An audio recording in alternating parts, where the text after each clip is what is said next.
بسم الله الرحمن الرحيم.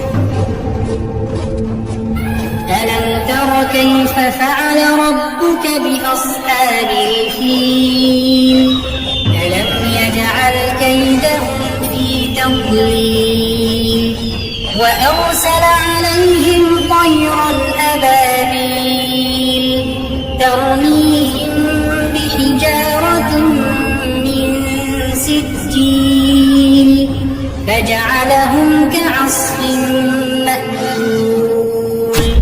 کیا تم نے نہیں دیکھا کہ تمہارے پروردگار نے ہاتھی والوں کے ساتھ کیا کیا؟ کیا اس نے ان کا داؤں غلط نہیں کیا؟ اور اس نے ان پر جھنڈ کے جھنڈ پرندے چھوڑ دیے جو ان پر کھنگر کی پتھریاں پھینکتے تھے، تو اس نے ان کو ایسا کر دیا جیسے کھایا ہوا بھس.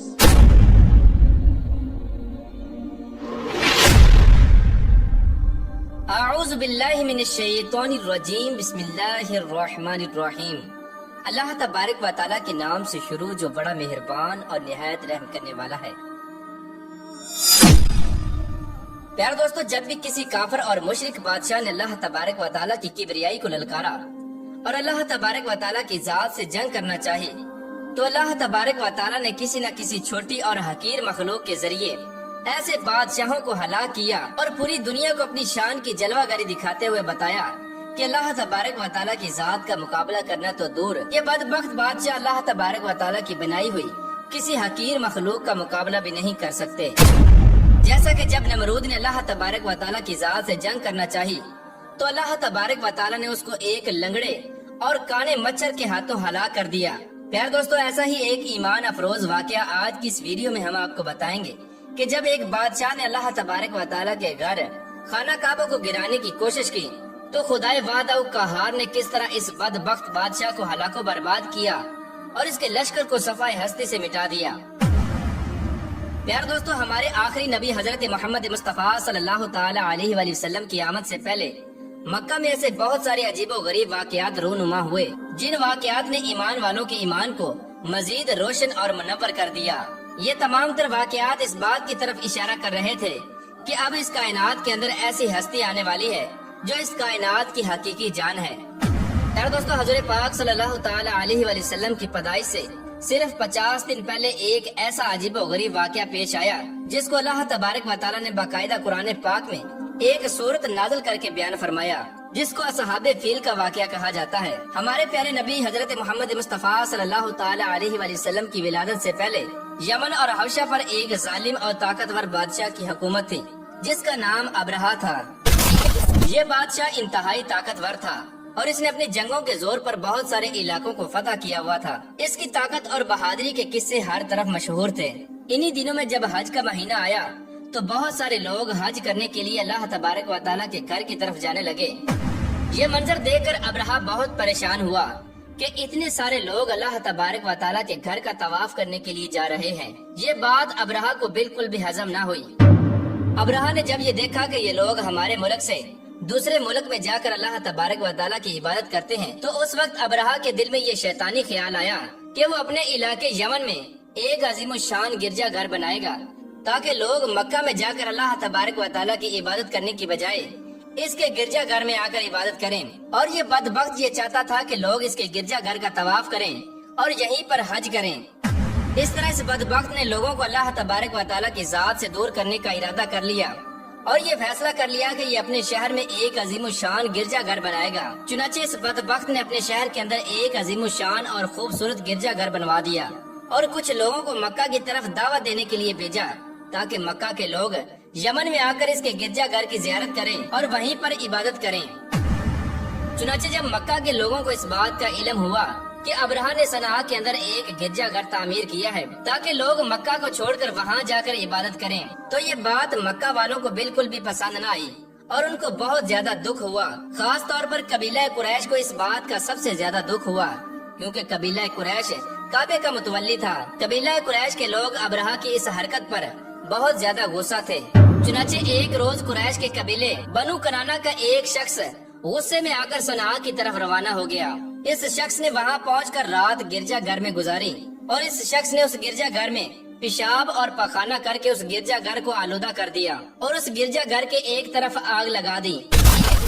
جب اس بات کا ابرہہ کو پتا چلا کہ اس کے گرجا گھر کی بے حرمتی کی گئی ہے تو وہ طیش میں آ گیا اور اس نے کعبہ کو گرانے کی قسم کھا لی۔ چنانچہ ابرہہ نے اپنی فوج کو اسی وقت حکم دیا کہ ایک بہت بڑا لشکر تیار کیا جائے اور یہ تمام لشکر ہاتھیوں پر مشتمل ہو۔ پیارے دوستو، اس دور کے اندر ہاتھیوں کے لشکر کو ایک خطرناک لشکر تصور کیا جاتا تھا۔ یہ ہاتھیوں کا لشکر اگر کسی بھی ملک پر حملہ کرتا تو اس ملک کے لوگ خوف کے مارے ہار مان لیتے۔ چنانچہ ابرہہ کا ایک بہت بڑا لشکر جنگ کے لیے تیار ہو گیا اور ابرہہ اپنے لشکر کو لے کر مکہ کی طرف روانہ ہو گیا۔ ادھر مکہ کے لوگوں کو جب اس بات کی خبر ملی تو وہ لوگ بھی ابرہہ کا مقابلہ کرنے کے لیے جنگ کے لیے تیار ہو گئے۔ چنانچہ ابرہہ کا یہ خطرناک لشکر جب مکہ کے قریب پہنچا تو مکہ کے لوگوں نے ابرہہ کے لشکر کو روکنے کی کوشش کی، لیکن چونکہ اس کا لشکر بہت بڑا اور طاقتور تھا لہٰذا وہ لوگ اس کا مقابلہ نہ کر سکے۔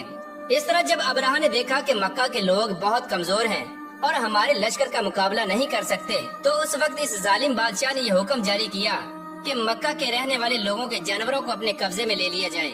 چنانچہ تمام لوگوں کے جانوروں کو قبضے میں لے لیا گیا اور ان جانوروں میں حضور صلی اللہ تعالی علیہ وآلہ وسلم کے دادا حضرت عبد المطلب جو کہ کعبہ کے متولی تھے، ان کے اونٹ بھی شامل تھے۔ حضور صلی اللہ تعالی علیہ وآلہ وسلم کے دادا جناب عبد المطلب نہایت ہی روبدار اور پروقار شخصیت تھے۔ چنانچہ حضرت عبد المطلب ابرہہ کے پاس آئے۔ ابرہہ نے جب ان کی شخصیت کو دیکھا تو ان کی بہت زیادہ تعظیم کی اور ان کے آنے کا سبب پوچھا۔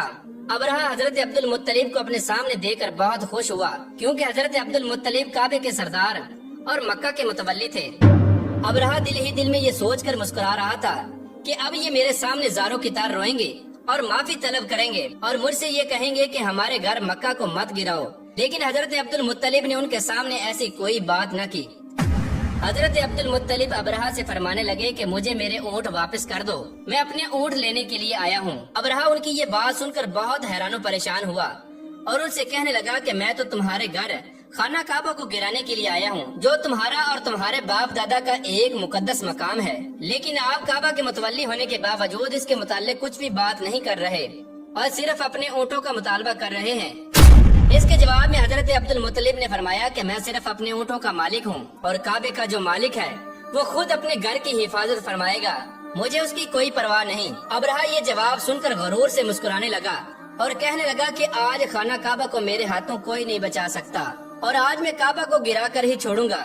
چنانچہ اس کے بعد ابرہہ نے حضرت عبد المطلب کے اونٹ واپس کر دیے اور حضرت عبد المطلب کچھ کہے بغیر اپنے اونٹ لے کر واپس چلے گئے۔ حضرت عبد المطلب واپس آ کر قریش والوں سے فرمانے لگے کہ تم لوگ اپنا ساز و سامان لے کر پہاڑوں کی چوٹیوں پر چلے جاؤ۔ چنانچہ تمام لوگ اپنا سامان لے کر پہاڑوں کی چوٹیوں پر چلے گئے۔ اس وقت صرف حضرت عبد المطلب خانہ کعبہ میں اکیلے موجود تھے۔ حضور صلی اللہ تعالی علیہ وآلہ وسلم کے دادا جان حضرت عبد المطلب نے خانہ کعبہ کے دروازے کو پکڑا اور اللہ تبارک و تعالیٰ کے حضور رو رو کر یہ دعا مانگنے لگے کہ یا رب العالمین، ہر کوئی اپنے گھر کی حفاظت فرماتا ہے، تو بھی اپنے گھر کی حفاظت فرما۔ اس طرح حضرت عبد المطلب رو رو کر اللہ تبارک و تعالیٰ کی بارگاہ میں خانہ کعبہ کی حفاظت کے لیے دعائیں مانگتے رہے اور دعا سے فارغ ہو کر آپ بھی وہاں سے روانہ ہو گئے۔ ادھر ابرہہ نے اپنے لشکر کو یہ حکم دیا کہ خانہ کعبہ میں داخل ہو جاؤ اور کعبہ کو گرا دو۔ چنانچہ جب ابرہہ کی فوج ہاتھیوں کو لے کر مکہ کی طرف آگے بڑھنے لگی تو تمام ہاتھیوں کا سردار جس پر ابرہہ سوار تھا، جس کا نام محمود تھا، وہ ہاتھی وہیں پر رک گیا اور مکہ کی طرف نہ چلا۔ جب اس ہاتھی کو دائیں بائیں یا واپس یمن کی طرف چلاتے تو وہ ہاتھی چلنے لگ جاتا اور جب اس ہاتھی کو مکہ کی طرف چلاتے تو وہ ہاتھی رک جاتا۔ اتنے میں اللہ تبارک و تعالیٰ نے سمندر کی طرف سے اپنی فوج کو بھیجا اور اللہ تبارک و تعالیٰ کی یہ فوج ایک چھوٹے سے پرندے ابابیلوں پر مشتمل تھی جن کے منہ کے اندر چھوٹی چھوٹی کنکریاں تھیں۔ ہر ابابیل کی چونچ میں ایک کنکری اور پاؤں میں 2 کنکریاں تھیں۔ اللہ تبارک و تعالیٰ کی طرف سے آنے والے ابابیلوں کے اس لشکر نے ابرہہ کی فوج پر کنکریاں برسانا شروع کر دی، جس کی وجہ سے ابرہہ کی فوج بدحواس ہو کر بھاگنے لگی۔ یہ چھوٹی چھوٹی کنکریاں اللہ تبارک و تعالیٰ کا ایسا قہر و غضب تھا کہ یہ کنکریاں پتھر بن کر ان پر برسیں۔ جب یہ کنکری کسی آدمی کے سر پر لگتی تو اس آدمی اور ہاتھی کے جسم کو چیرتے ہوئے نکل جاتی، جس کی وجہ سے وہ آدمی اور ہاتھی دونوں ہلاک ہو جاتے۔